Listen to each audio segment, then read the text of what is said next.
Welcome back to East Coast Sailing for the second part as we explore Burnham-on-Crouch and the return visit back to Tollesbury. Absolutely wild sailing today. Not a better day. I arrived at Burnham-on-Crouch by midday as the tide had turned after 4 hours of lively conditions in sub-zero temperatures. Burnham Yacht Harbour is accessible all states of the tide. It's also run by Premier Marina, so although it's expensive, you know what you're going to get and the facilities are clean.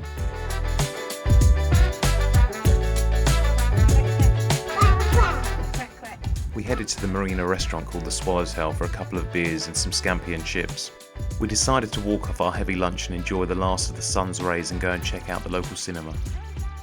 I made quite the entrance, nearly kicking the doors off the hinges, Chuck Norris style. Now this cinema might look like the backdrop of Hostel, but it's one of my favourites. It's cheap and Hugo can run riot and there's hardly anyone ever in there. After the film we headed back to the marina and popped on Delphina to see Dave and Tina, some old friends we haven't seen from our other marina. This resulted in lots of beer, lots of gin and tonics and a short walk home to the boat. The gangway was covered in thick frost. It was such a cold night, but the sky was absolutely clear with a full moon. Poor Hugo had missed all his naps at this point and he didn't appreciate my singing. I think it pushed him over the edge. I'm still standing.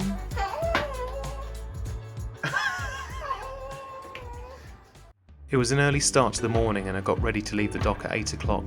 This gave me 2 hours to get to the Buxey Sands, 1 hour before high water. This should have given me 1.5 metres of depth under the keel. It was far from the best night's sleep I've ever had with this little one kicking me all night. Boat.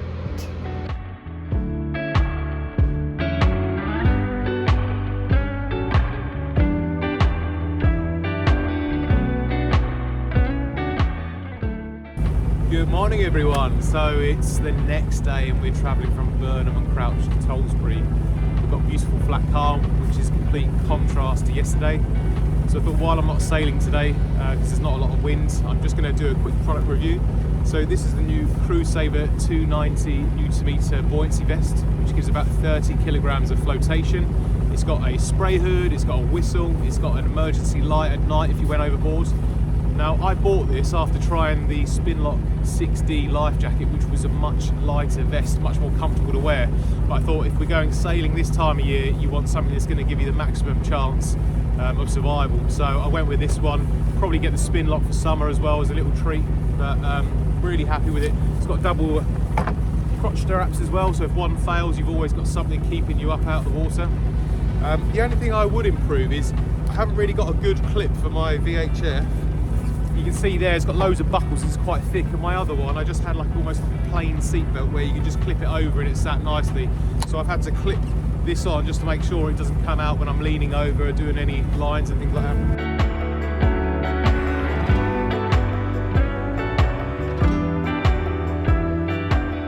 So I used my lifelines yesterday. Everyone recommended me to get some, and I've also installed jack lines around the boat.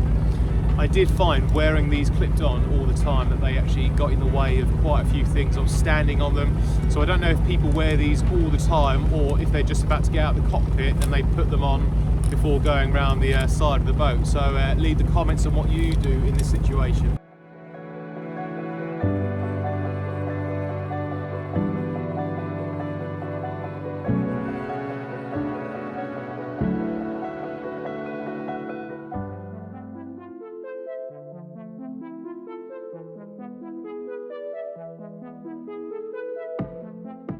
This sneaky sausage was letting me go first over the Buxey Sands to see if I got grounded before he made his way over. Right, we just approached the Buxley Sands and we're currently approaching the middle bit now. We're about an hour before high tide as well, and yesterday we hit it bang on high tide, so we've probably got 1.5 metres less depth. We've got the keel lifted up as well so we don't ground. If we didn't cut this corner, we'd probably be adding about 10 miles on top of the journey, which I don't fancy. I just want to get in, have a nice bit of scram, because it's freezing out here. The depth gauge below the keel went down to 1.1 metres as we went over the shallowest part of the Buxey Sands. These shin cut noodles are the best thing you'll ever eat if you are into sailing in cold weather. Spicy, hydration, food, keeps the stomach at bay, stops you feeling a bit sick if it's a rough day. Perfect. They're also great for keeping your hands warm on a cold day. The iconic Bradwell power station came into view, and I'm not sure where all these boats were hiding from yesterday's strong winds.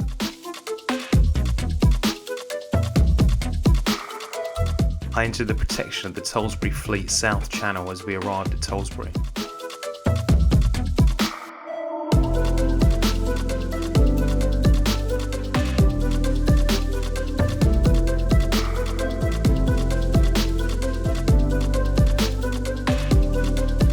Distracted by putting the fenders out, I narrowly avoided a head-on collision with one of the approach buoys.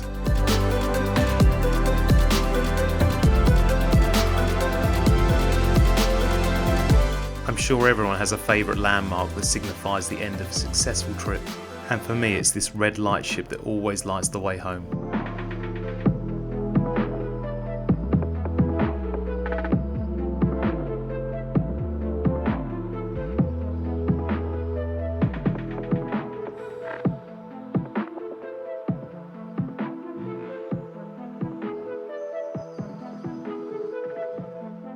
It really had been the perfect birthday weekend. The sailing was phenomenal the day before and a nice smooth landing to top it all off on the dock.